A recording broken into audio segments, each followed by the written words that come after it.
also known as Ricardo Leia Munoz Ramirez, also known as Richard Ramirez. And now I have tried to film this video twice. For two reasons. I tried to film at night, which I thought would be delightful, and spooky, and just real aesthetic, I guess. But it did not work out for some reason. My videos weren't going through adequately. They were stopping. It was ridiculous, and I even told my fiance, I was like, I feel like Richard doesn't want me to record right now, and she was like, don't say that. It was weird though. So it is another gloomy day, and I'm like, I have to record this freaking video, so I'm gonna do it. I'm here, we're good, hopefully. And yeah, let's just jump right into it. I hope you guys like this. Oh, and before I actually get into this, I want to say two things. One, this is a subscriber request.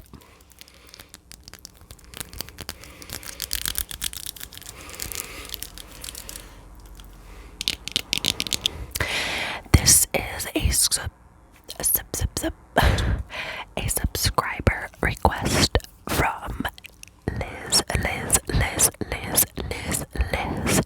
I believe the last name was Blanco. Liz Blanco. Liz, thank you so much. I saw your comment and I worked my butt off to compile as much information as possible.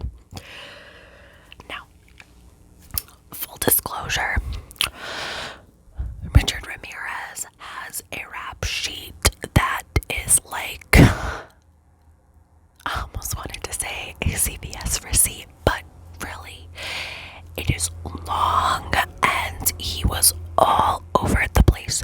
So I believe there are a few things that I have pulled out of this because it got to be just like the same repetitive thing, not trying to diminish the innocent lives, but for the sake of this video and time and ASMR, I have removed some of his break-ins or murders, not much, but a few of them.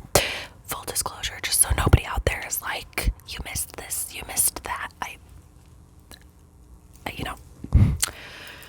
We get it. He was very, he was all over the place, but his crimes were very, very, very similar and repetitive, so we get it.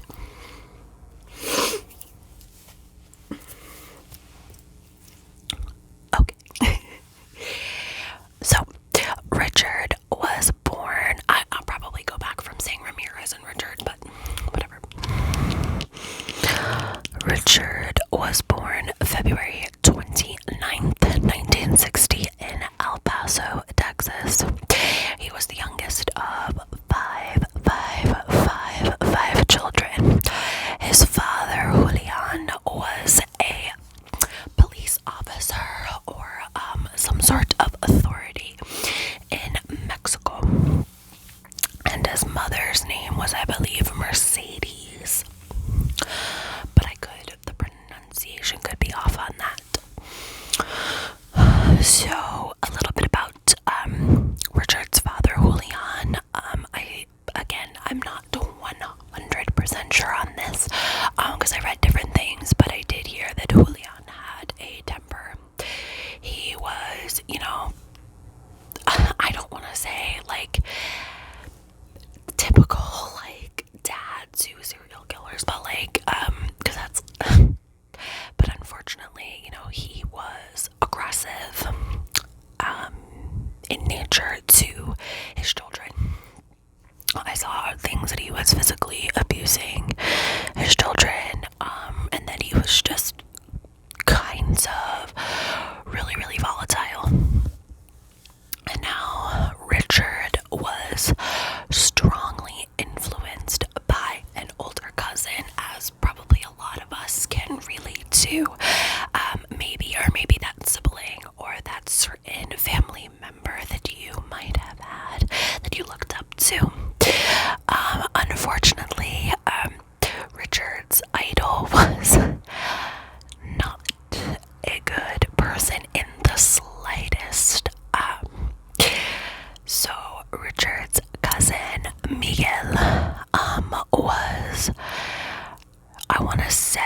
oh my god, I can't believe I didn't actually write down how old he was in comparison to Richard. But he was a combat veteran who served time in Vietnam, and he often discussed the gruesome exploits and details of his time in the war with Richard, showing him photos of Vietnamese women that he had raped and killed and beheaded. Miguel taught him how to kill with stealth and strength, and just, yeah, was not a good role model for Richard. And Richard soaked this like a sponge.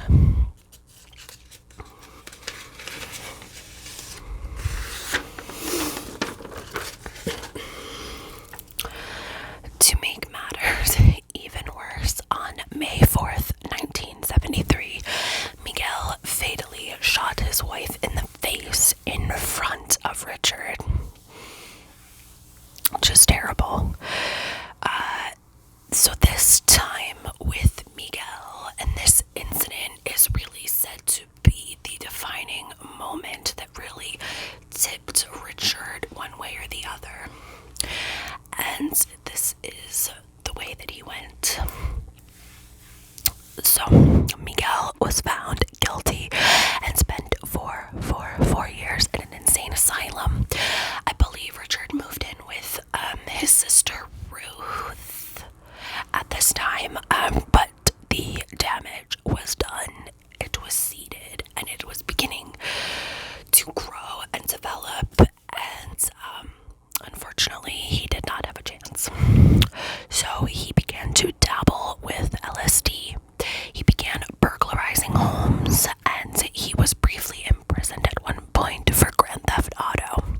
So he was really rapidly going down a bad path, and I don't think anybody was even trying. Not that it was anybody's responsibility, but I don't think anybody could have even attempted to try and pull him back. So this is when the Night Stalker was born. So the story begins June 28th, 1984. And in 1984, Richard committed his first known murder, raping and stabbing 79-year-old Jenny Vincao in Glassell Park, LA. Now, let's sidebar for a minute. As of this day, there are still cases that are potentially linked and some that are being found to be linked to Richard Ramirez, which is crazy.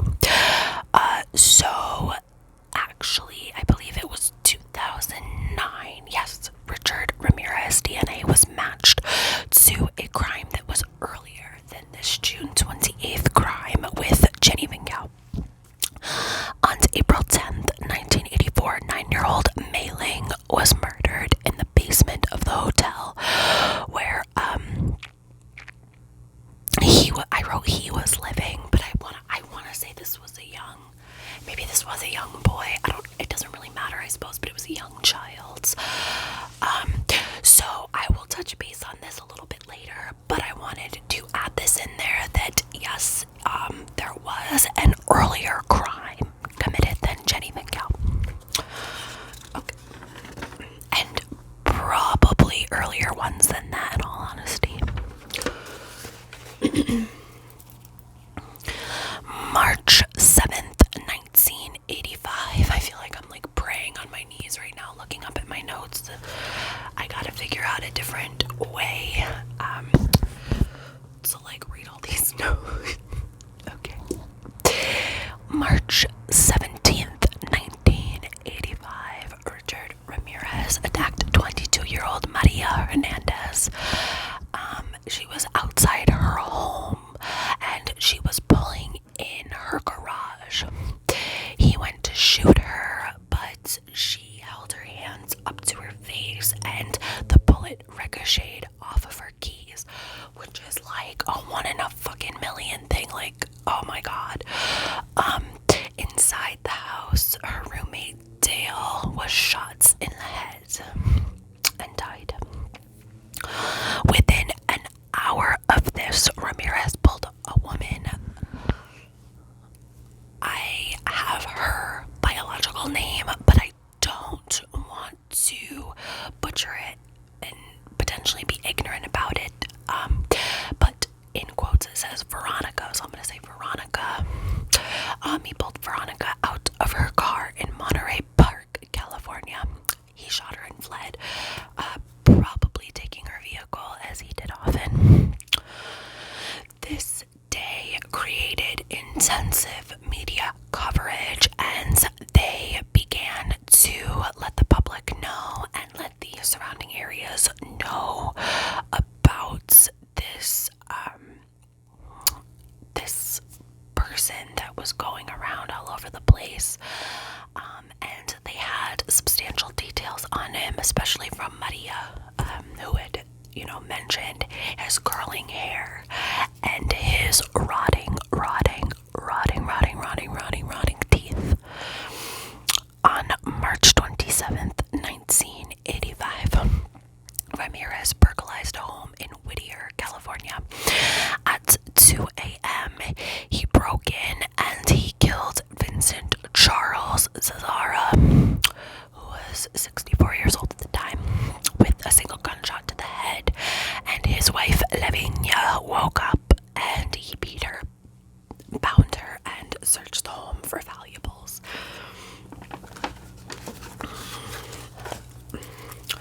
Now, Lavinia had tried to escape from her bonds, according to investigative resources. She tried to escape and she tried to reach for a gun that her husband had, and this absolutely sent Richard in a rage, and he shot her multiple times and mutilated her body. Bullets at the scene matched bullets from the previous crimes. They knew they had a killer on their hands. Richard was leaving a plethora of evidence behind too. He was slick and stealthy, but he wasn't really methodical. He left a lot of things behind to keep the connection going with everything. On May 14th, 1985, this is actually Kelsey's birthday, my fiance. Interesting. Ramirez returned to Monterey Park again. He would make like 3 or 4 crimes in Monterey Park specifically, which again is like all over the place. Like he really gave no shits. Like he went back here multiple times. He entered the home of Bill and Lillian Doy. He shot Bill and beat him, and then raped and bound Lillian.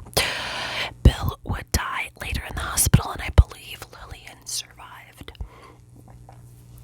May 29th, 1985, Ramirez stole a Mercedes-Benz, and he stopped at the home of 2 elderly sisters, Maybelle and Florence, where he bound, bludgeoned, and raped the women.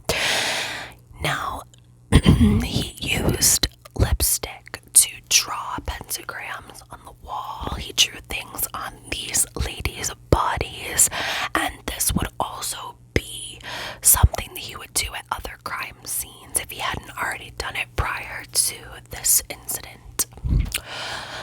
Florence and Maybelle were found 2 days later alive but comatose, and I can't recall if they survived or not.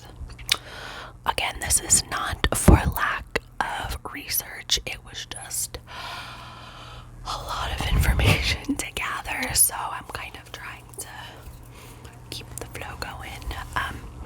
So here we are in Burbank on May 30th, same year, same time. He entered the home of Carol Kyle and her 11-year-old son. I think Carol might have been a single mother. He, same thing, bound, raped, searched for valuables, and he left. Then July 2nd in Arcadia, he stole a car, broke into the home of brother stabbed her. I believe she was murdered. Then July 5th, Sierra Madre, he broke into another home and he beat a 16-year-old girl, Whitney Bennett, with a tire iron. She survived after he actually had attempted to strangle her and to murder her.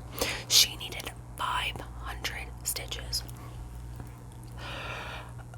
Okay, then July 7th, this is like a lot of information, and it's traumatizing and triggering, so this is a little unsettling. So if it is triggering to you, I apologize. I have other videos,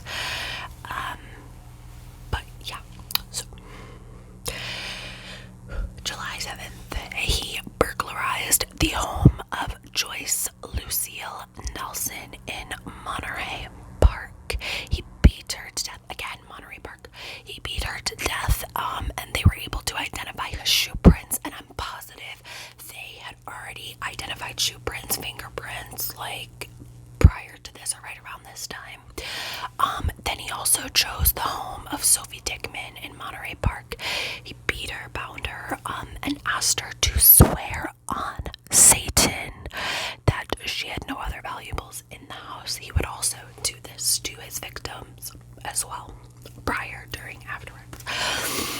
July 20th, he purchased a machete. This is terrible. And he broke into the home of Layla and Maxine Needings, I think. He hacked them, shot them, mutilated their bodies. He just, yeah, sorry guys, my nose. So, 4:15 a.m. same day, he broke into, and I honestly, I think we're still in Monterey Park. Maybe we're not. But he broke into the home of a family. Now, I believe that is where I kind of had to cut, and I had to move to August, just because the rap sheet just goes on, and I was like, oh my god, like I can't just talk about all of this terrible triggering shit over and over and over. So if you are interested in like reading more about Richard's crime spree, like go for it. But I'm just gonna move on and move ahead. So August 6th, Chris and Virginia Peterson were shot in beats.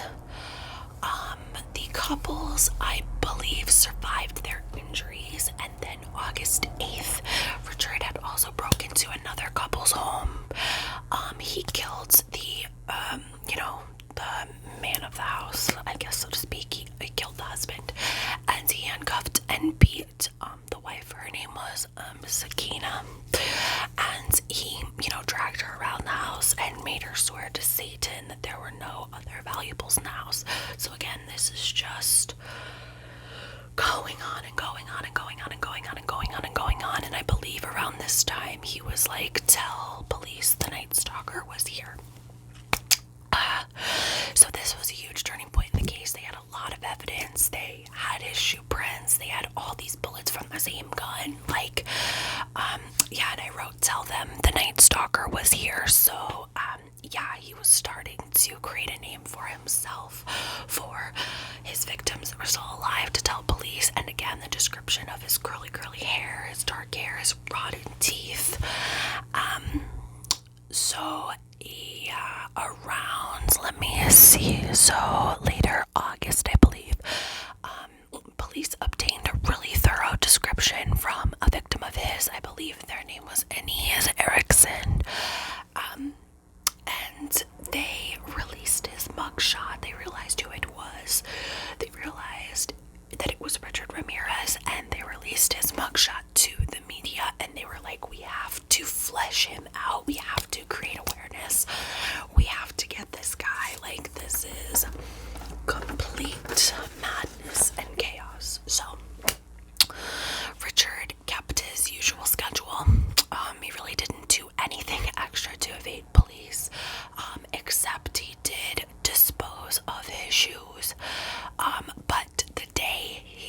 his mugshot from a previous arrest all over the newspapers and on television. He panicked.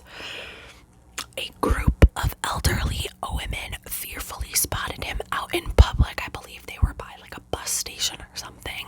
And the one woman, or the group of women, screamed, "El Matador, El Matador, El Matador, El Matador," which means the killer.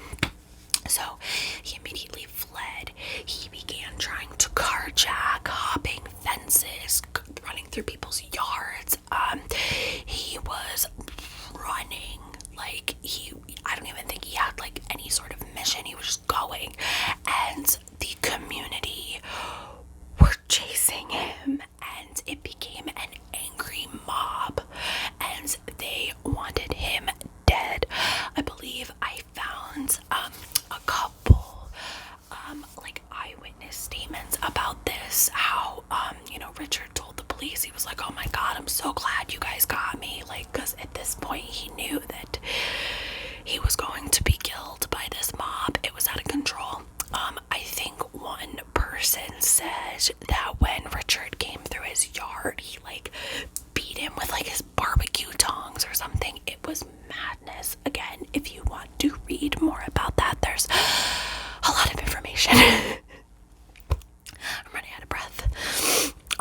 So yeah, July 22nd, 1988, Richard had his first court appearance, and this is the famous recorded moment that many of us have seen, where he holds his hand up like this, and there's a pentagram drawn on it, and he shouts, "Hail Satan," and almost like as soon as they bring him in, they like bring him back out.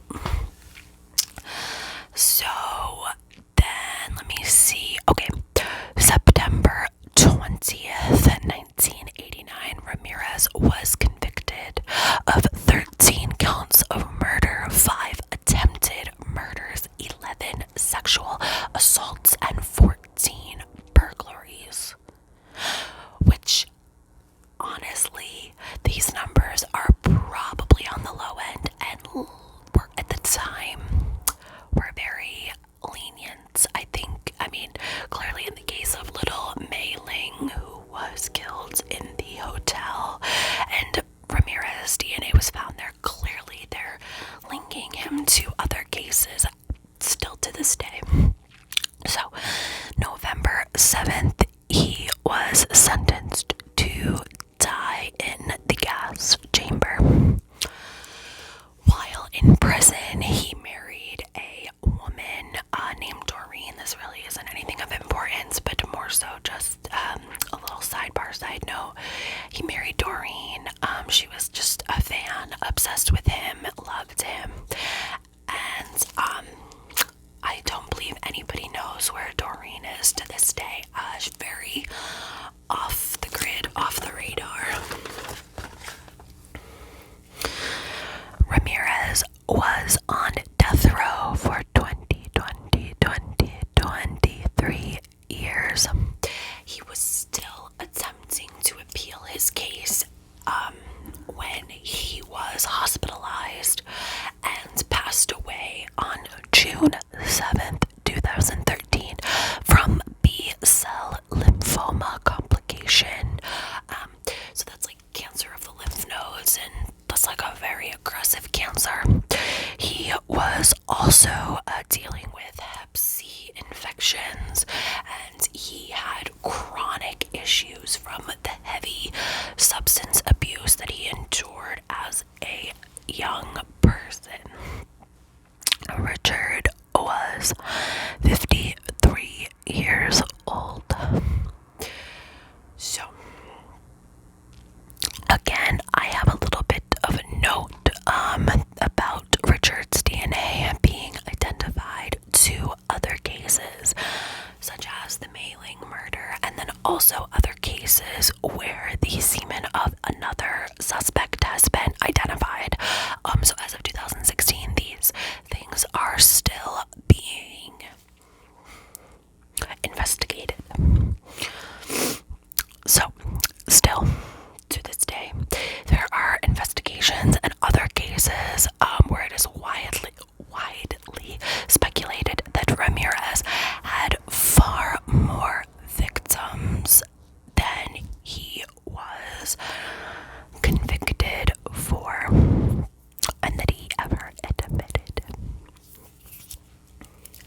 investigative resources about Richard Ramirez. And again, like, his spree is massive and in-depth and triggering and scary, and there's a lot more than I ever even got to mention in this video. So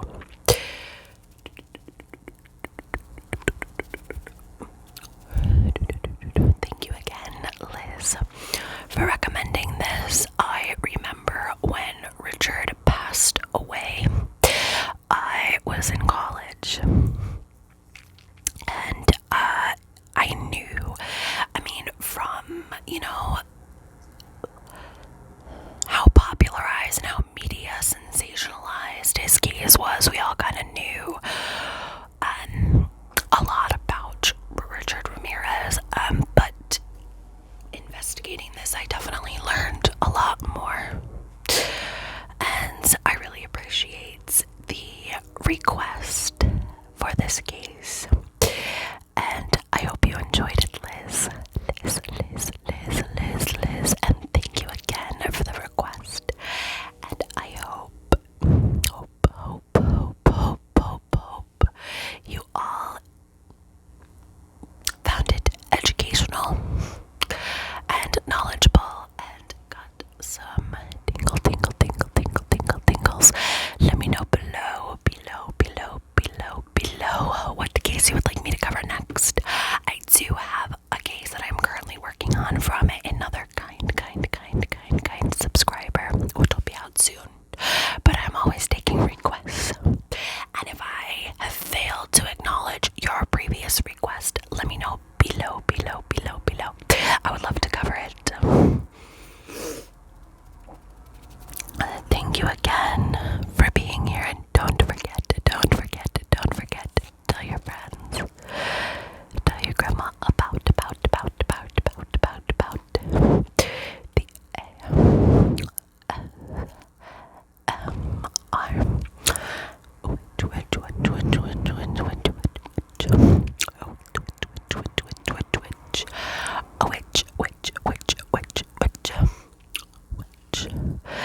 I'll see you guys so soon. You are so loved. I'm here for you.